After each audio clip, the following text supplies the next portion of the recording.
for Mom Me. This is Ann Kaplan. We're here in our group today. Remember, Mom Me is your mama resource from conception to college. Wherever you are in your momming journey, we are here for you. And this week, we're talking about responsibility and accountability when it comes to moms and kids. How do we raise responsible and accountable kids? How do we hold ourselves accountable to ourselves to get the results that we want and make the changes we want to happen? And I am broadcasting this week from my hotel room in California. I'm here this weekend for an awesome training that I go to every 6 months to help me with my business. It's huge. I use a coach to help me with my business, and it's amazing. Which brings me to what I want to talk to you guys about. This broadcast is my 3 biggest tricks for you guys, my 3 biggest keys to raising responsible kids and helping our kids stay accountable to themselves by holding ourselves accountable to ourselves, okay? So my first tip for you when it comes to raising responsible kids is hand those problems back to your kids. Whatever problems your kids are having, whatever bad decisions they're making, whatever situation they've gotten themselves in, it's so hard, but sometimes we really need to hand those problems back to our kids. And how do we do that? If you're one of my clients, you already know natural consequences is the number one way. That giving your kid the natural consequence of their decision, whether it's they spent all of their money, whether it's they didn't do their homework, they didn't study for a test, they lost something that you just bought them. I have a kid who just came home from camp and forgot his raincoat there, a brand new raincoat that costs a lot of money.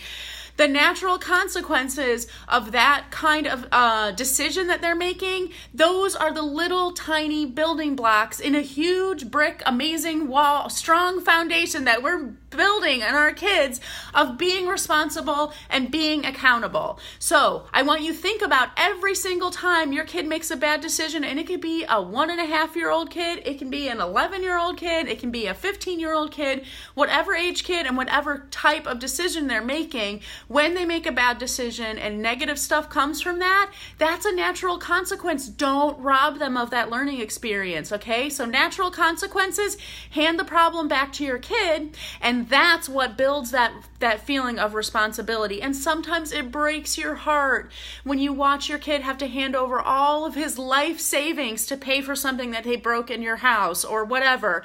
Those kind of natural consequences are so worth it in the end, because it's going to break your heart a lot worse to have a kid who grows up to have no accountability for their actions and no responsibility. That is going to be a way bigger heartbreaker than the little sad face at the store when they have to pay for something that they broke or whatever it is. So that's tip number 1, natural consequences, holding your kid accountable. Holding your kid accountable by handing that problem back to them using natural consequences. Tip number 2, be an accountability partner for your kid, okay?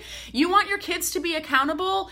Be an accountability partner, because everybody needs an accountability partner. And you guys, we already are our kids' accountability partners, because we're the ones who are teaching them, reminding them, giving them these lessons over and over again, and giving them the consequences when they don't do the lessons that we're giving them, right? So it's really not about whether or not you're your kid's accountability partner, because you already are. It's really about whether or not you're a good accountability partner. That's what's going to make the difference. So what does that mean? When I talk to my clients about how to help their kids solve their problems, what do we really want to do when our kids are making a mistake? We want to say things like, next time do this, or you should have done that, or before they even make the mistake, telling them, do this, don't, be careful, don't forget your shoes, blah, blah, blah, blah, all those little things that we want to tell them. That's not being a good accountability partner, because all you're doing is just being accountable for your kid when you do stuff like that. We want to be an accountability partner in the sense that we're helping our kids be accountable for their own actions.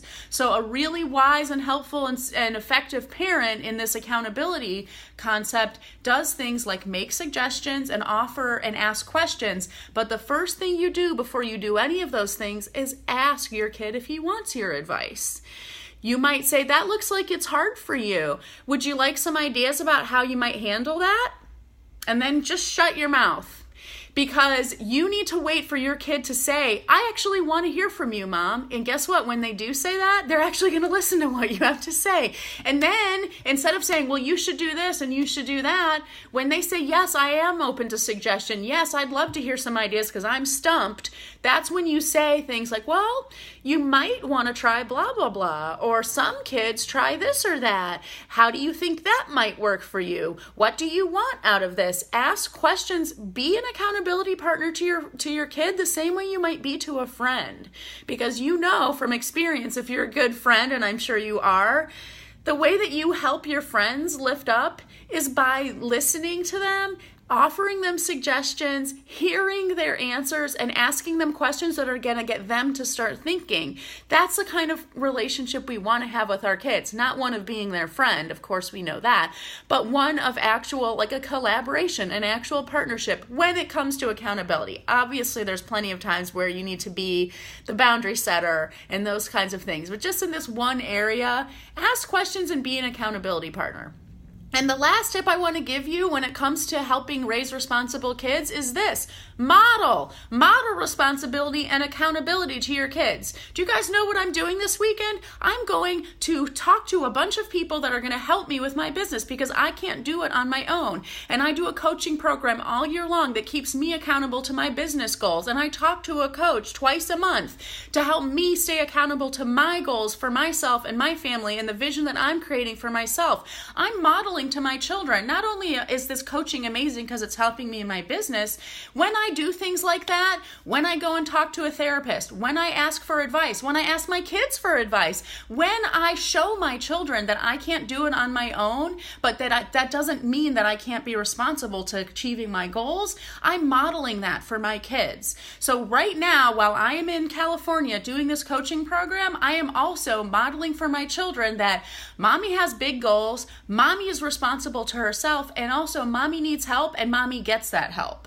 And that is the kind of person I want my kids to grow up to be. And how many times do I say in this group, quit parenting, start modeling? If you want your kid to grow up to be the kind of person who achieves their goals no matter what, because they know that even if they can't do it on their own, they're going to find the resources out there to make them do it, you need to do that too. So if you're struggling as a mom, if you're struggling in parenting, if you're struggling in figuring out how to raise your kids the way you want and have the life you want to have as a parent, don't keep trying to do it alone, because all you're modeling is a trapped and desperate person for your children.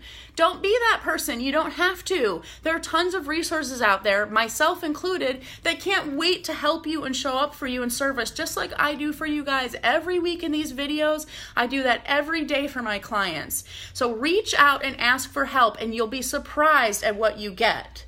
I love you guys so much, and I hope you have an amazing week, and I can't wait to talk to you guys again next week. I'll be sending an announcement pretty soon about our next week's topic, and check out in the group the 2 events that are coming up. We still have events coming up all summer long. Next week on Tuesday, if you're in a business that serves families, come to the Tuesday Cross-Market Your Family Serving Business event. It's a really great opportunity to connect with other people who do just what we do and help families, help women, help moms, help parents, help kids, and make really awesome business connections. That's on Tuesday. And on August 18th, I am teaming up with an incredible business coach named Samantha Siffring, and we are offering an incredible workshop all for working moms who want to figure out how to get their kids' behavior on track and their business on track at the same time.